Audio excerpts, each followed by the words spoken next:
Hello and welcome back to the GB Fantasy Football channel. In today's video, it's going to be my early transfer thoughts ahead of Game Week 10, catching up on the Premier League fixtures that have gone over the past weekend and seeing who the biggest point scorers have been over those fixtures. Now, thank you very much for the support on the previous video. It's been greatly appreciated. If you could go ahead, smack the subscriber button. We're on the road to 1,300 subscribers. Hit the thumbs up as well, as with every Sun Dream Team video, the target is 100 likes on the video, so if we can, that'd be greatly appreciated once again. And complete the perfect hat trick by hitting the bell notification so you don't miss an upload in your sub box. Now, without further ado, let's crack on with the content. As always in every video, the link to my Sun Dream Team League is in the description down below. Go check it out. There's 450 plus people in the league so far. It's completely free to join, and if you are in the top 10, as the people are at the end of this video, you will get a shout out on the video on the channel. So go ahead, completely free, nothing to worry about over there, just a lot of fun. Now, on to the first game of the weekend. Now, I don't know about you lot watching, but personally, I felt this weekend was really poor football-wise. We go into Friday, the deadline's a day earlier. It's on the Friday night, which is something I don't enjoy massively. And then we get into Saturday dinner time, UK time that was, and we don't have a game then. So you move into the 3 o'clock kickoffs. And the earliest game that we could watch is 5:30. So to me, it kind of felt like an international weekend. But the first game up was Chelsea 1, Sunderland 2. Garnacho putting Chelsea ahead after 4 minutes. Sunderland once again showing their incredible form this season. I think they're either second or third in the table as we speak. I know it's either them or Bournemouth. What a return so far for them this season. Of course, the one player that many of us will know and would have been in our teams for quite a long while, Royce in goal. For those of you who stuck with him last week, the 8-pointer at home to Wolves, that was the clean sheet. This week he's picked up 6 points away to Chelsea, which is a very good return. If someone was to offer you 14 points from those two fixtures, I think you snap the hand off for them. You won't really take much note of the rest of the players in that Sunderland team for our assets, that is. Over to Chelsea though, and it's a very disappointing result after what they've shown over the previous weeks. Unexpected as well. No clean sheet in this one, of course, conceding twice. So Sanchez, Pong, who is a very good budget option, but taken off after 76 minutes, and it cost them the game. Bringing on Tosin, he was at fault for the goal with Chalobah, leaving too much space, stepping off the Sunderland centre forward and allowing him to lay it back to Talby. Cucurella with the 2 points are very disappointing, especially for that expensive price that he is. Chalobah with the 2, Reece James with just the 3 points, so a very slow weekend for him. Enzo Fernandez picking up 6 points, so for those of you who do own him, that is a very solid return, especially for a non-attacking return fixture for him. João Pedro just a 2-pointer, very disappointing result for those of you who did plump for him as a differential punt this week. Moises Caicedo with the 3 points, once again extremely disappointing. He's up there with the midfielders' top scorers so far this season. This week wasn't meant to be. Of course, a lot of the teams do have a double, well, a potential double that is, in game week 9 with the Carabao Cup. But I don't know about you, leave a comment down below. Whenever we have a double for the Carabao Cup, it kind of feels like just a single. I'm never really excited to watch the teams play unless it gets to the quarterfinals and beyond, because there's not a lot of reliability for your assets. So just comparing that to the start of the weekend where the fixtures were really slow and then moving into a Carabao Cup double, very, very weird week so far on Sun Dream Team. Garnacho with the 9-pointer, hauled off before the 60th minute, so he didn't even get the 2 appearance points. Pedro Neto getting the assist for the Garnacho goal. It was originally credited to Enzo Fernandez, then rightly given to Pedro Neto. 7-pointer for him, picking up a bonus point along the way. And Mark Guéhi, I picked him up this week for my team, mainly due to the value. Chelsea fans, leave a comment down below. Will he play in the Carabao Cup this week against Wolves, or will he be rested? Personally, I feel like he'll get some minutes. Of course, you've got Liam Delap, who's looming on the horizon, coming back from his injury. It was a very, very short-term punt, something that I don't normally do, but it allowed me to get another player into my team that we'll talk about a little bit later on. So 3-pointer for him for, what was it, 2.4, 2.5, 2.6 million in value. Not great, but is an enabler. And coming off the bench, Tosin, Esteval, who many of you would have gone for. This wonder kid that Chelsea keep lining up, scoring lots of important goals, yet not starting too many games. Very curious one on that front. Just a 1-pointer from him. But for Chelsea, not a great day at the office. The Usual point scorers, bar Enzo, not really there this week. Pedro Neto as well, I'd put in that category. I think their fixture run is okay, still going forward, but with João Pedro refusing to shoot and not a lot of attacking assets springing to our attention, they're going to be one to keep a close eye on. Newcastle 2, Fulham 1 in this one. A late Bruno Guimaraes winner in the 3 o'clock kickoff, the second one that is. Jacob Murphy getting the goal to kick Newcastle off, putting them 1-0 in front. They actually conceded at home. Sasha Lukic, decent little header after the ball cannoned off the crossbar from a fantastic save from Nick Pope. From the Fulham side of things, Lukic with a 10-pointer is only the real player to note. Of course, not in Europe. So we move over to Newcastle. No clean sheet, but Pope picking up 4 points. Couple of save points along the way. Malik Chow might have got there. Well, might get there eventually on that front, that is. Picking up a 4-pointer, 1 bonus point, couple for tackles, couple for appearance. I've got him in my team. He's ticking along all right. Would like a few more Newcastle clean sheets though. Botman, 61st minute, brought off the pitch, just a 2-pointer. Kieran Trippier, who was also in the same bracket as Malik Chow, that 3.5 to 4 million price range, especially with the defensive injuries that Newcastle have currently got. Trippier with a 4-pointer, 1 bonus point, a singular tackle point and a couple of appearance points. Dan Burn, 2-pointer, same as Sven Botman. Joelinton picking up a 5-pointer, 1 bonus point along the way. Lewis Marley, nothing really to note on that front. The big point scorers this week, though, scoring the goals, of course. Jacob Murphy with that 11-pointer, brought off just after the hour mark. So once again, it's showing the rotation in this Newcastle side. Bruno Guimaraes picking up a bonus point, 11 points overall, tackle point as well. Hopefully he starts to become more of that reliable asset. He's scored well so far this season, but we need more from the bonus points, or at least I do, to potentially get him into my team going forward. Voldemada hit the post in this one. His scoring run did come to an end, so a 2-pointer for him. And Anthony Gordon with a 4-pointer, 2 for appearing. 2 big chances created in this one. He put Jacob Murphy one-on-one with the goalkeeper, and the name slips away from me, but he clipped a ball into the box, free header from about 6 yards out, and initially they didn't give that as a big chance created, so his points was updated on Saturday night, I think it was, going into Sunday, from 3 to 4. These early substitutions are starting to become a real issue. Yes, he scored in the Champions League, and for some reason in the Champions League, Anthony Gordon turns into Pele. In the Premier League, where perhaps teams are a little bit more compact, he's struggling points wise. So in a week like this, where he might actually get the double, it's a very tricky one against not against Newcastle. They play Tottenham at home. I think he'll definitely get a potential just time on the pitch on this one, whether it be a substitute appearance or a start. 4 points. It's slowly creeping up to that 5 million bracket. One to note on that one. Maybe the funds need to be dispersed elsewhere. Osalu coming off the bench with the assist. If I had to hazard a guess, I'd say he starts midweek up front against Tottenham. How much Newcastle will rotate, I'm not too sure. Defensive wise, they haven't got a lot of options. But 2-1 victory, and perhaps that might kickstart their Premier League campaign back up and running again.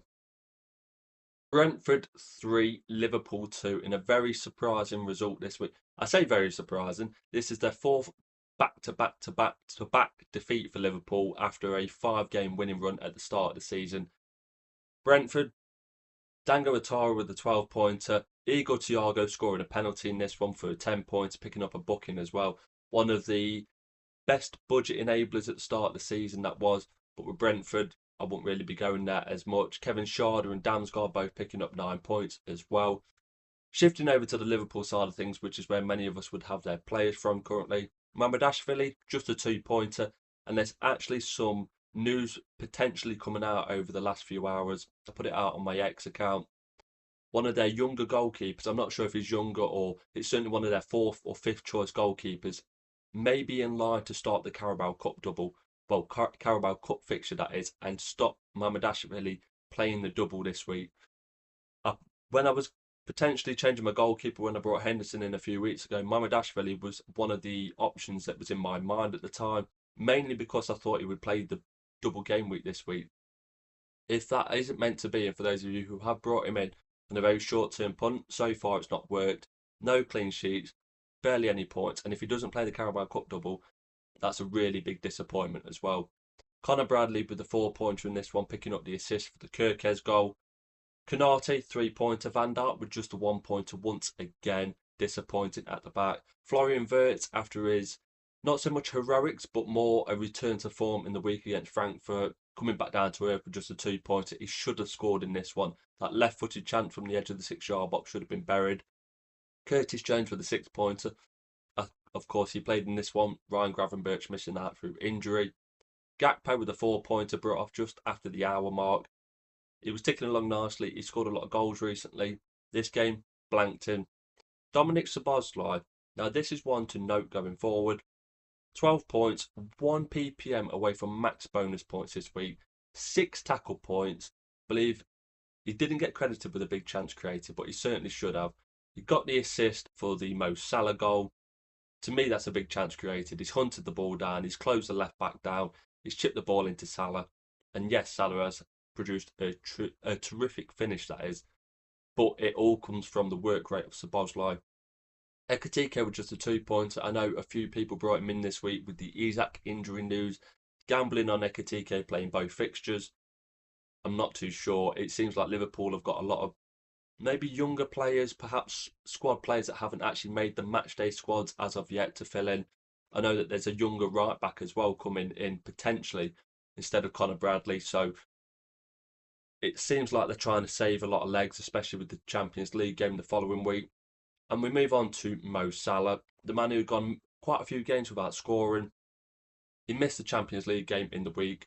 Probably should have squared it to Florian Wirtz in that one and would have picked himself up. A big chance created and an assist, instead being slightly selfish and going for goal. But in this one, he took his goal exceptionally well.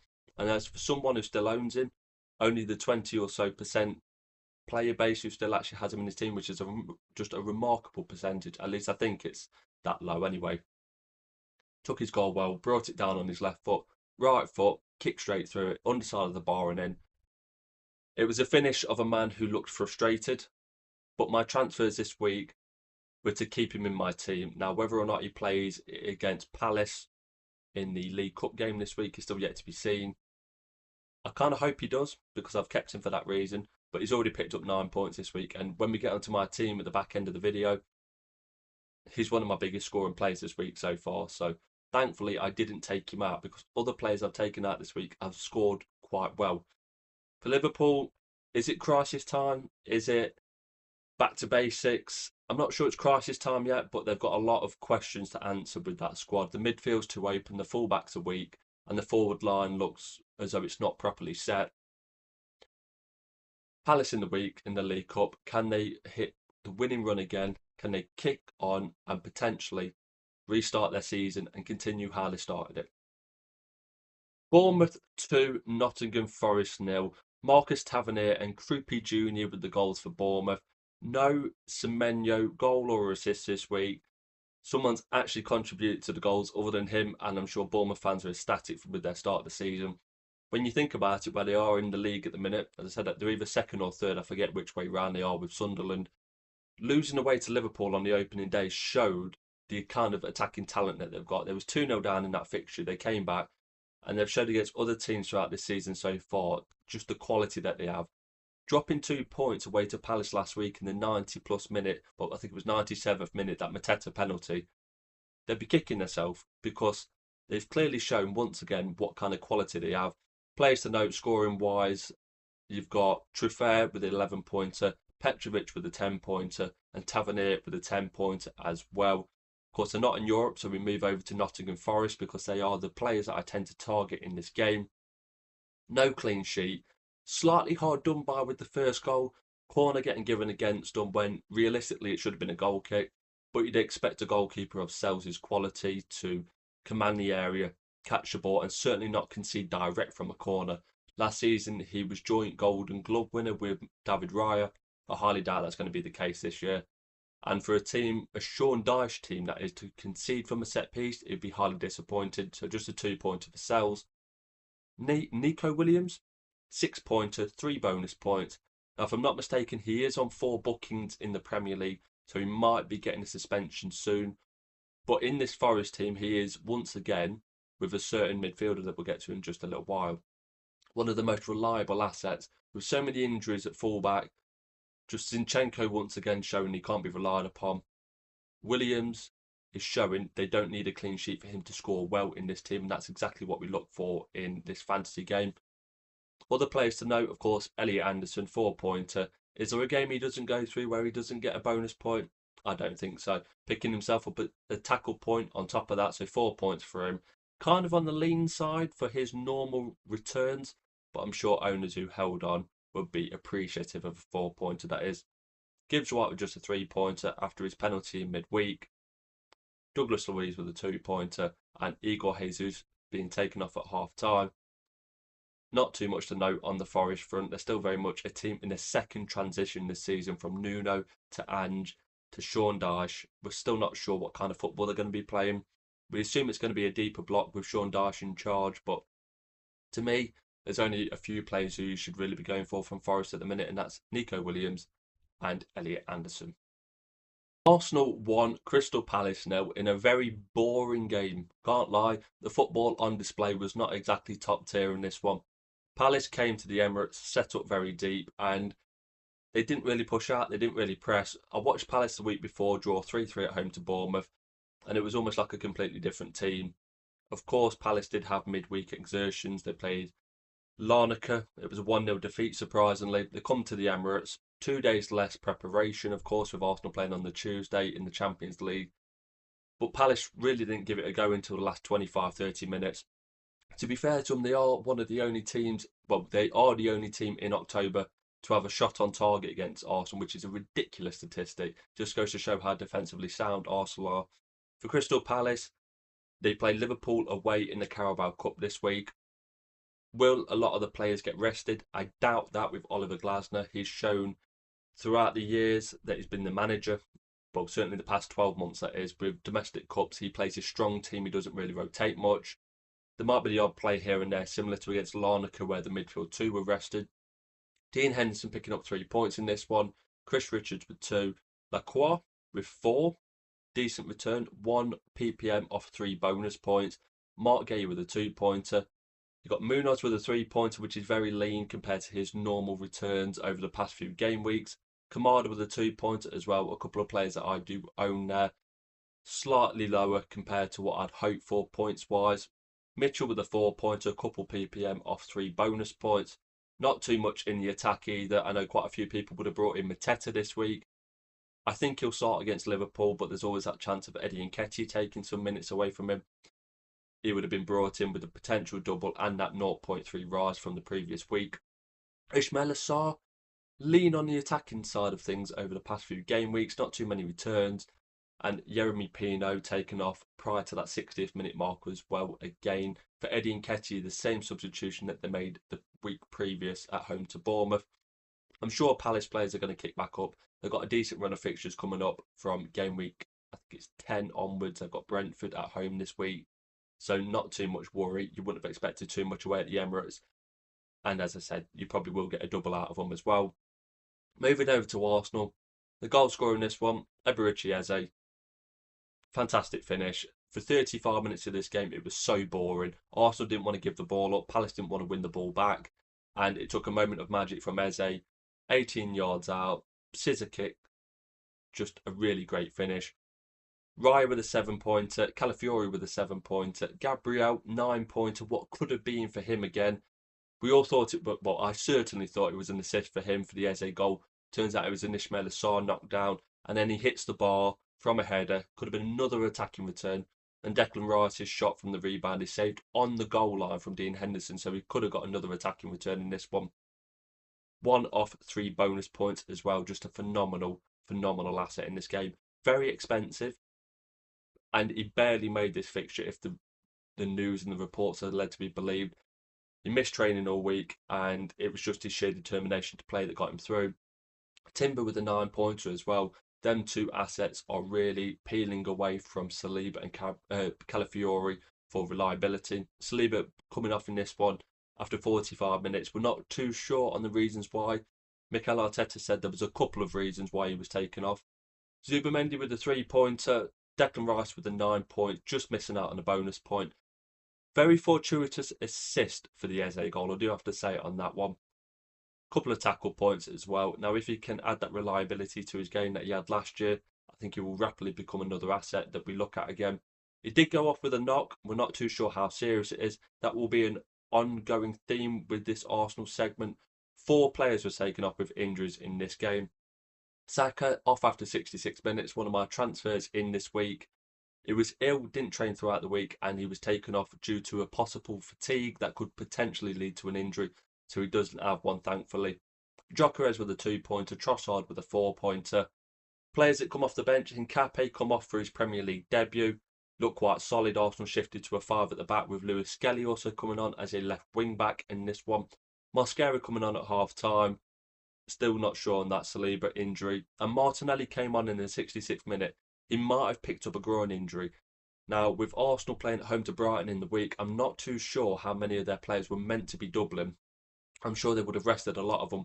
But with 4 potential injuries in Rice, Calafiori, Saliba and Martinelli, on top of Odegaard, Havertz and Jesus, I feel like a few of the first team players might have to play, whether that's Gabriel, whether that is Bukayo Saka. We've seen it before where he's played teams like Bolton in the Carabao Cup when he got brought off at half time against Man City a couple of years ago. I think he could get minutes in this one. He was my captain this week. Might just be copium to potentially catch up on a certain Max Captain Hall that quite a few of you have got. We'll speak about him in a little while. But I feel Eze might start. I feel like Moreno might start. Where he starts for Arsenal in the week is a big talking point. Will he start up front instead of Gyökeres? Will he play in that midfield role? I think it's a wait and see, to be honest, and it's more hope out of expectation that a few of these Arsenal players might play. But once again, keeping a clean sheet. Only 3 Premier League goals conceded all year, and 3 goals conceded across all competitions, including Carabao Cup and Champions League. Just ridiculous structure at the back. Aston Villa 1, Manchester City 0 in a very surprising result this week. The 0 for Manchester City being the biggest surprise, especially given Erling Haaland up front for them. Aston Villa coming off a disappointing 2-1 defeat in the Europa League midweek. Emi Buendia missing the penalty in that one, of course, with slight rotation in their team. But once again, Villa Park proving to be a very difficult ground for Manchester City to go to. If I'm not mistaken, that's 3 years in a row they've lost at Villa's ground. Pep Guardiola, before the fixture, was asked if this would be their biggest test of the season and if they got over it, what that would say for their title credentials. Villa just had the number on them. Matty Cash, great finish. You had the ball to the edge of the box from Emi Buendia into Matty Cash. Nice left-footed drive from the edge of the box into the bottom corner, taking the clean sheet away from some very good Manchester City defensive options. Last week, picking up a double clean sheet in Donnarumma. Just the 3 points for him. Matheus Nunes with a 6-pointer in this one, 3 bonus points. Now, a lot of the Manchester City assets I was actually eyeballing up. With the news of Gabriel maybe not making the matchday squad for Arsenal, I was looking at this Manchester City team, not for this fixture because I wouldn't have been able to play the substitute chip, but for their midweek Carabao Cup game. I think their fullbacks did quite well last time. Wasn't meant to be, and Gabriel played and got the clean sheet. Ruben Dias with a 3-pointer, just shy of the 3 bonus points. Gvardiol with a 2-pointer, a very disappointing return for a very highly priced asset. John Stones with a 3-pointer, picking up a bonus point. Other players to note from Manchester City, Phil Foden, 5 points in this game. Picked himself up a booking and just 2 ppm off max bonus points, which is probably what we expect from him. Driving with the ball, few dribbles, shots on target and tackle point, but a singular tackle point as well. Savinho with a 3-pointer, Oscar Bob with a 3-pointer. Tijani Reinders playing in a more defensive role in this one, with no Gonzalez and no Rodri.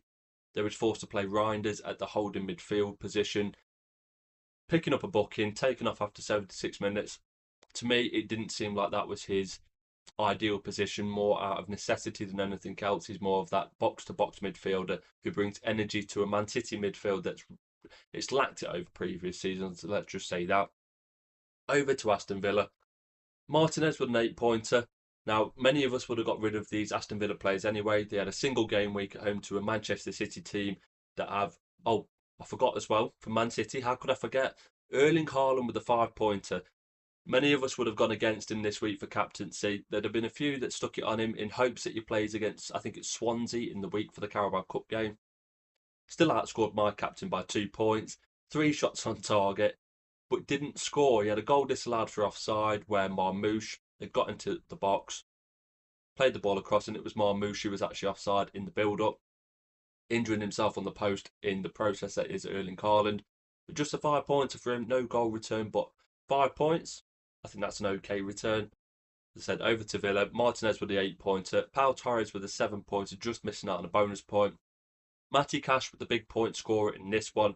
17 points this game week. 1 bonus point, a tackle point. Got the goal, got the clean sheet. He would have got the assist in the week as well if Buendia would have converted that penalty. He was the one that won it by trying to cut the ball back. Ezra Konsa, a player I took out. I said Villa did have a single game week this week, and they did have Manchester City, who I'd assumed would have scored in this one. I'd assumed incorrectly, of course. He picked up an 8-pointer, 1 bonus point shy of 3 bonus points as well. Sorry, 1 PPM shy of 3 bonus points on the module. So that would have put him up to a 10-pointer.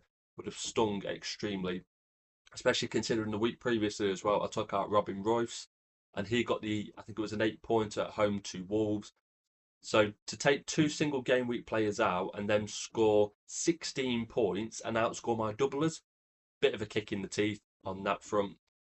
Luca Digne with an 8-pointer, John McGinn 3, Onana 6, just shy of max bonus points for him. Emi Buendia got the assist, taken off after 29 minutes with an injury, so won't be going there.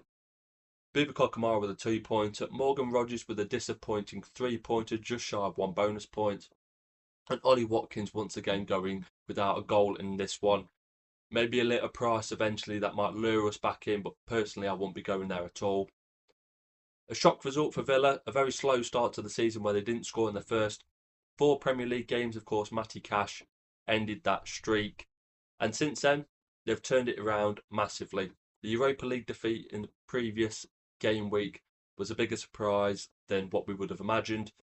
Back to winning ways, and Manchester City hitting another bump in the road in the season. I think that's 3 defeats so far in the Premier League, and with Liverpool to come in the next few game weeks, and Bournemouth at home this week as well. They've got a few tricky fixtures coming up. Last game involving European teams from game week 9 so far in the Premier League, that is, was Everton 0, Tottenham Hotspur 3. Everton's first defeat at their new ground since they've been playing there, and it was a shock defeat actually. Everton conceding twice from a set piece, very un-David Moyes-like and very un-Everton-like. Pickford got bullied for a few of the goals, mainly the headers from Van der Ven. Papsar with a late goal as well. On the Everton side of things, the only real point scorers was Idrissa Gay, Iliman Ndiaye, who probably would have got over 10 plus points in this one if they had a cognitive centre forward who could put the ball in the back of the net. But over to the Tottenham side of things, picking up back-to-back clean sheets. Of course, they had a very fortuitous clean sheet in the Champions League in midweek, which was mainly down to Vicario's antics. Once again, picking up the 8-pointer for him. They started the season with a lot of clean sheets. They went through a stage of not having many clean sheets, and now they might be back up and running on the defensive front again. Everton did have a disallowed goal in this one. O'Brien flicking a near post corner off from a Dewsbury Hall corner. It was disallowed in the end for the Iliman Ndiaye interference on Vicario. I think that probably was the fair call on that one, but they never looked like scoring after that really. Pedro Porro, 13-pointer, 1 bonus point, picking up the assist as well. A very good return for him.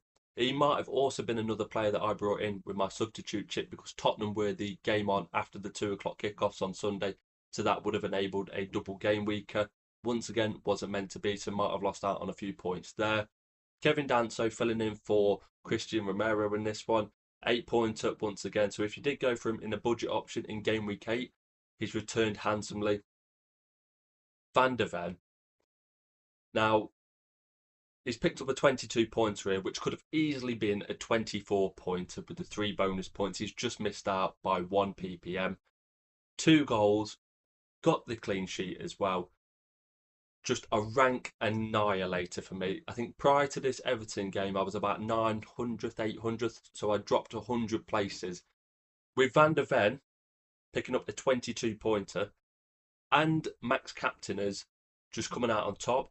It was a big, devastating blow to the rank. I think I'm about 1.8 or 1.9k. But for those of you who did have Van der Ven, very well played. And for those of you who did have Van der Ven and have Max captained, you are basking in the points. I think for that 44 pointer that you're currently on, that's only 4 or 5, maybe 6 points lower than my entire team so far this week. So an incredible return, and I fully expect him to play away to Newcastle in the Carabao Cup as well. Other players to note: Mohamed Kudus, only a 2-pointer in this one. Now he's 5.1 million in value, if I'm not mistaken. He needs to return in midweek, otherwise he might be a transfer out for me. He's plodding along nicely, but he's reached that price now where I'm expecting that little bit more. Bentancur with a 6-pointer getting the assist in this one. Paulinho, 1 ppm off 3 bonus points, which would have knocked him over to 7 points, ticking over nicely again. Maybe a cheap budget enabler that we're not overlooking because he's been on a few of my differential videos so far, but maybe one to perhaps get into our teams. Colin Mawani with his first start for Tottenham didn't produce anything in this one, just a 2-pointer. And Pap Sarr, a player in my team a player who started in my team at the start of the season. Lots of mentions, lots of 15-minute cameos where you're hoping for an assist or a tackle point or a goal. Exactly the same in this one. He picked up the header at the back post in the 89th minute from the flick on and nod across the box from Richarlison. To Tottenham, they keep plodding on. I think they're in the top 4 or 5 of the Premier League at the minute. And their fixtures, they do turn slightly on the worst side of things. Away form, exceptional. Just need to pick up on that home form, and then their players, even more so, might be dangerous not to own. But Mickey Van der Ven, 22-pointer, star of the week. Covering my team so far in game week 9, we've got Henderson in goal with a 3-pointer and Munoz with a 3-pointer from Crystal Palace. As an Arsenal fan, it's always conflicting interest. You want a few points in your fantasy team, but seeing Palace concede an Arsenal win kind of counterbalance that one for me. Gabriel, it was a big risk not to start that game, so to come away with a 9-pointer is kind of one of them things where he could have had an assist, he could have had a goal, but I would gladly take the 9 points. Malik Chow with a 4-pointer as well, picking up points where Newcastle aren't necessarily keeping clean sheets. Anthony Gordon with a 4-pointer. Mohamed Kudus, as we just spoke about, just a 2-pointer. He needs to get some points in midweek, otherwise he is a big risk in my team. I'll get to why in just a little bit. Kamada with a 2-pointer. He's been living off tackle points over the last few game weeks, and unfortunately didn't pick up any points other than appearances won this week. Bukayo Saka was my captain for game week 9. It was a toss-up between him and Anthony Gordon. So far, I'm 1 point worse than if I'd have gone Gordon. I do think Saka will get some minutes playing Brighton in the week. How effective he will be, having missed training for the previous week as well, I'm not too sure. But this week I was toying with the idea of max captaincy, and so far I'd be down 6 points in total, so nothing too major. Whereas if I'd have had a Van der Ven, like many of you, I'd have been down 19 points, and that would have stung a lot more. Mo Salah, star of the week for me so far. My transfers were to keep him into my team because I thought he'd do well against Brentford and I thought he'd play against Palace. That's still yet to be seen, of course. But Salah getting the goal, getting the 9-pointer. And I think with Liverpool's fixtures starting to turn slightly better, a few people might be looking to bring him back in, so that might save a transfer for me. Haaland with a 5-pointer, 2 appearance points, 3 shots on target. And Mark Guehi, I should say, not Mark Guehi. I do get them two mixed up quite often. My 2 transfers in this week were Bukayo Saka and Mark Guehi for Ezri Konsa and Elliot Anderson because they both had single game weeks. Now, so far, I am quite a few points down. I think Anderson got 4, Konsa got 8, so 12. We're looking at 5 points down so far, but of course, they are already out. They can't play any more fixtures. Mark Guehi was just a pure enabler. I thought he'd start one of the fixtures and I thought he'd get a cameo in the other one this week. I'd be surprised if he is in my team going into game week 10. It enabled me to get Saka in, where I was worried about his potential damage against me this week. So to have them two as a combination was okay.